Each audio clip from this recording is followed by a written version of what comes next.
much biology, don't know much about a science book. It is 10:33, and it is no secret that I don't know much about history, but somebody that does, Tom Emery, joining us now on the line. And you have a really interesting conversation you're a part of, and I think this is really cool. Presidential Marriages and Romances. This is an hour-long program that will offer an entertaining look at the marriages, romances, and love lives of past presidents. And while some of the most famous presidents will be covered in this program, there's also going to be an emphasis on the lesser-known ones, and I think that's really cool. Tom Emery joins us now. Tom, thank you for your time. Hey, thanks for having me, CJ. I'm glad to be here. Now, tell me all about this. How did this idea develop? This is really a cool and just an intriguing presentation. Well, I do a number of different programs for libraries, historical societies around the Midwest. I offer 7 or 8 different programs. This kind of came on almost spur of the moment because I'd done an article for the Moline Dispatch about 7 years ago on American presidential marriages and romances. And it seemed to go over pretty well. I had some really positive feedback for it. There was a lady named Kitty Humphrey, who is from Milan, just outside the Quad Cities, who was inviting me to speak to her Rock Island County Genealogical Society. And she asked me if I would do a program on my presidential marriages and romances. First thing I did was kind of laugh because it takes me hours to put these programs together, and I'm kind of reticent to do new ones. But I said, well, okay, sure, why not? I'm not particularly an impromptu person, but I did it anyway. So I debuted the program in Rock Island in November of 2016. It went over really well. It's since become one of my most popular programs. I get a lot of demand for it, and the audience participation is really something. So it's one of my programs I enjoy doing the most and proves most popular with my audiences. It seems to me that it definitely would be, because this is an interesting topic. Tom, I mean, I hear some of the stories like, some of the old Abraham Lincoln, conversations and some of the tidbit facts, but this is really cool. I mean, you're looking at past presidents that we don't really talk a lot about in this day and age, like, President Tyler, President Taft, even President McKinley. Just starting off, is there a way that we can kind of preview this without, burying the lead, so to speak? Oh, that's fine. I'm happy to talk about any section of it. I will say that I'm be doing this program tomorrow night, Thursday, January 26th, at the Carlinville Public Library at 5:30 p.m. There's an awful lot of interesting stories from our lesser-known presidents, as you mentioned. John Tyler, one of the most obscure presidents. A lot of people don't realize that he was last in office in 1845, but he has one grandchild who still survives. Really? Because he was married twice. His first wife died while he was in office. He remarried while he was in office to a woman who was 30 years younger than he was.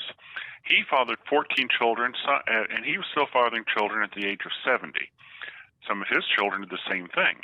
So there's one child of John Tyler who survives today at the age of 94, even though Tyler has not been in office since 1845 and is one of our most obscure presidents. Wow.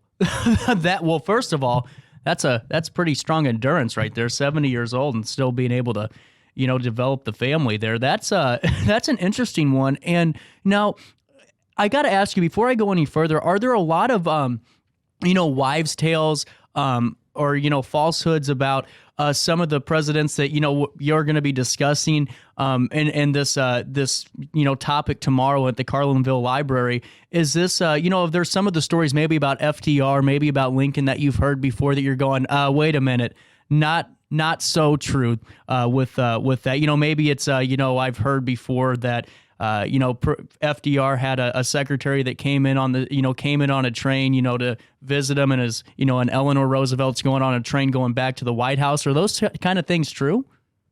Some are true and some aren't, CJ. And I addressed quite a few of those, particularly with Lincoln, which is one of my research interests. I'll spend a great deal of time on my program talking about Lincoln. But Franklin Delano Roosevelt had a mistress named Lucy Mercer, who had been Eleanor's social secretary.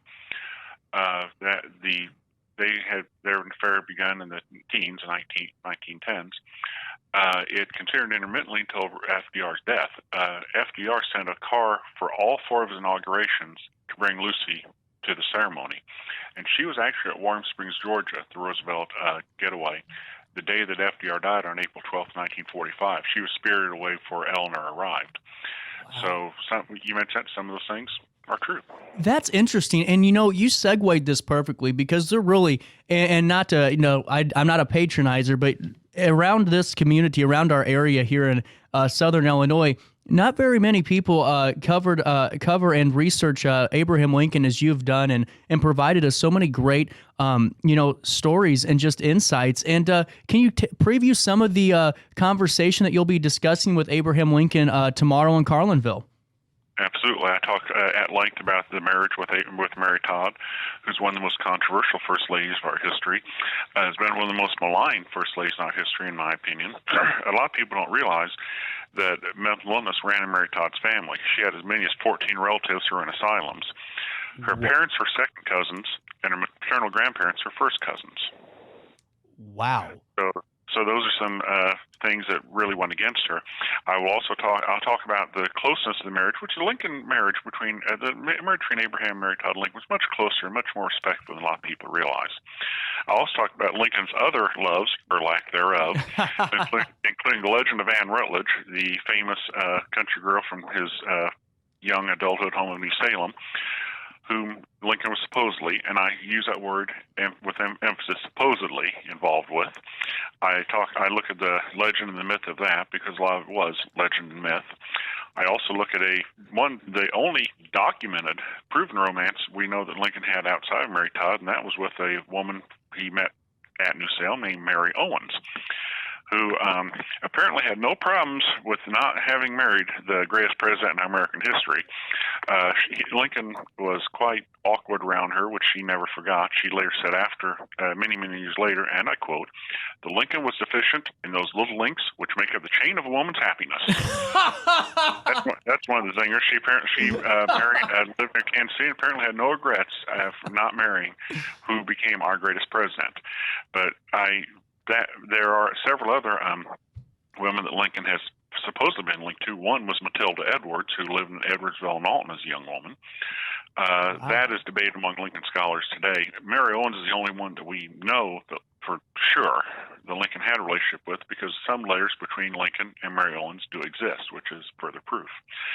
I do talk much after that about the Lincoln marriage, which I think is fascinating. I could keep you on this air for hours talking about the Lincoln marriage, but I know none of us want to do that. Well, I think it's really interesting to talk, in length, sometimes, and really go in depth about, the relationships of presidents that they have with their spouses, because, just me not being the researcher, not being the historian, I'm going, to me, I don't think there's a lot of closeness in those. And to hear that, the Lincolns did have a more of a close relationship is interesting. Now, were other presidents modeling that relationship at all? Were there any, past presidents that you're going to be talking about other than Lincoln that had kind of that, husband-wife relationship that we're kind of used to seeing in our own backyard? One would be Harry Truman. We have some Truman for being near Missouri. Truman and his wife Bess were very down to earth, had a very respectful relationship, and I consider it to be one of the better presidential marriages of all time. Other people do as well. And again, I'm not trying to force my opinion on someone. Right. But Harry and Bess had even though Bess did not care for White House life and spent large amounts of time back in Independence, their hometown of Independence, Missouri, through the Truman administration, they had a very interesting, very down-to-earth, and very, very respectful relationship, which I find to be one of the most interesting of any president.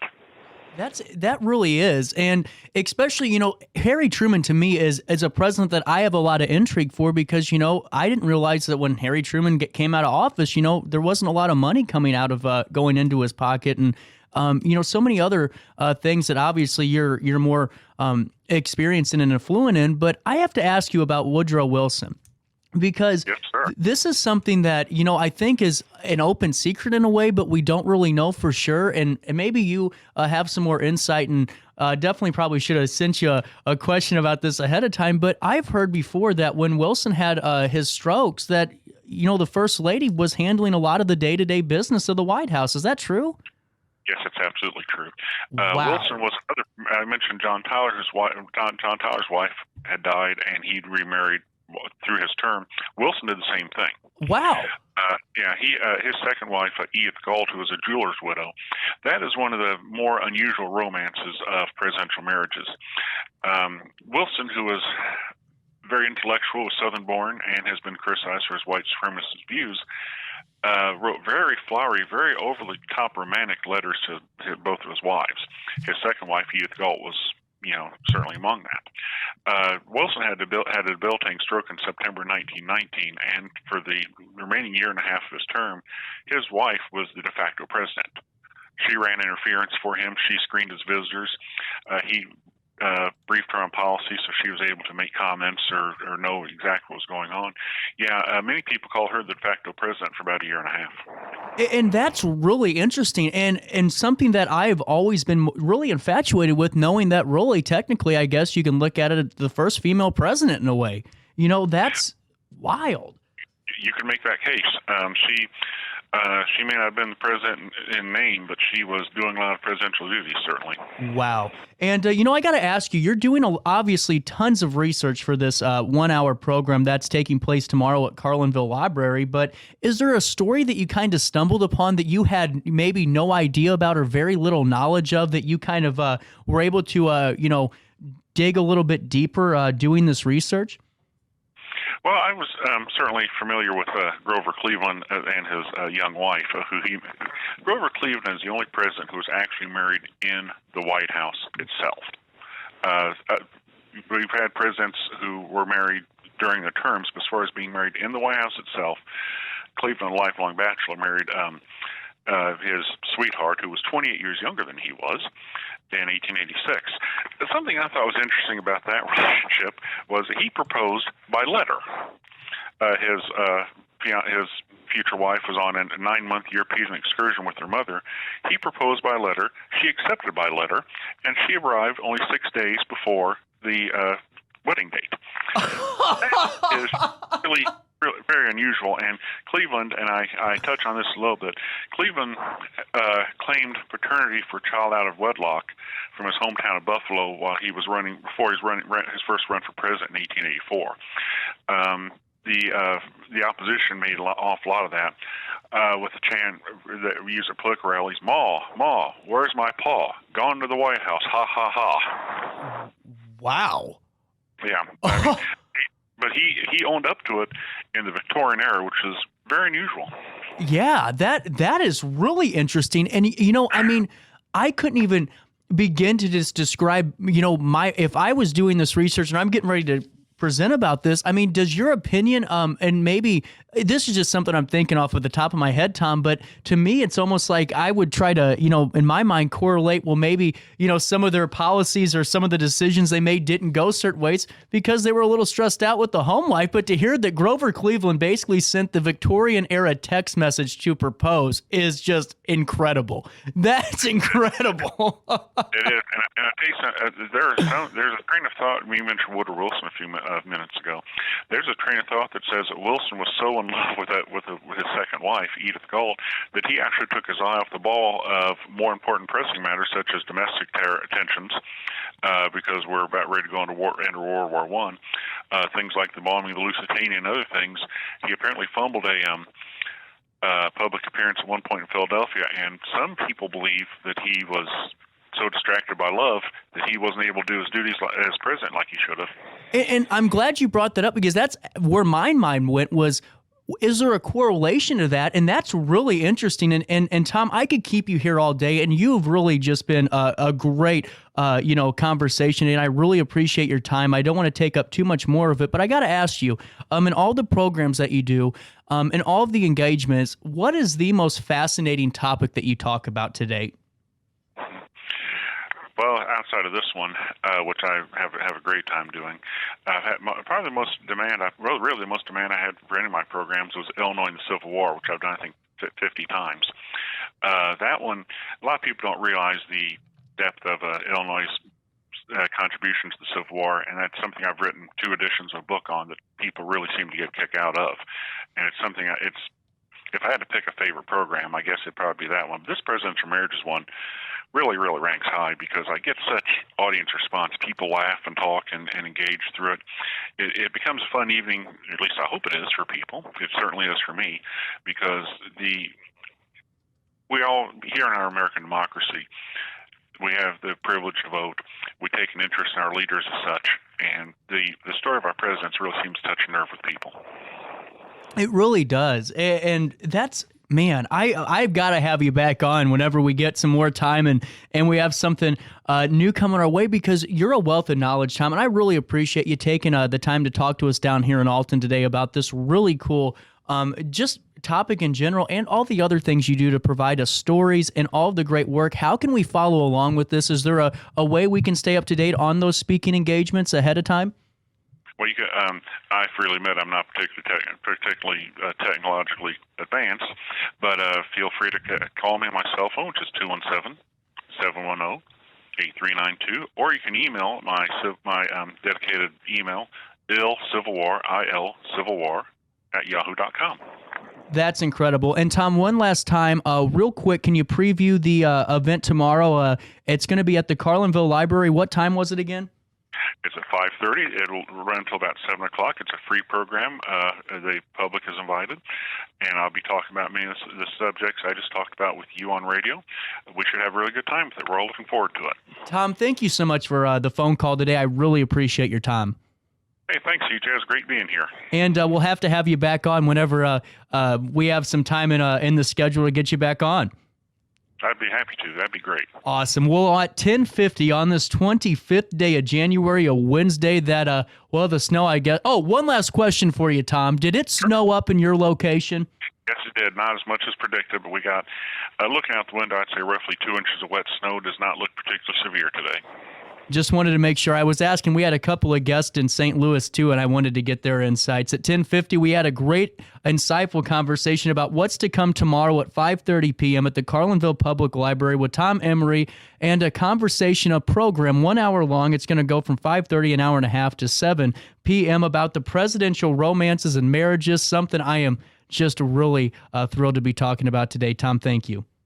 Hey, thanks. My pleasure. 10:50, coming back, and we're wrapping up this bad boy on this Wednesday in the heart of the Riverbend.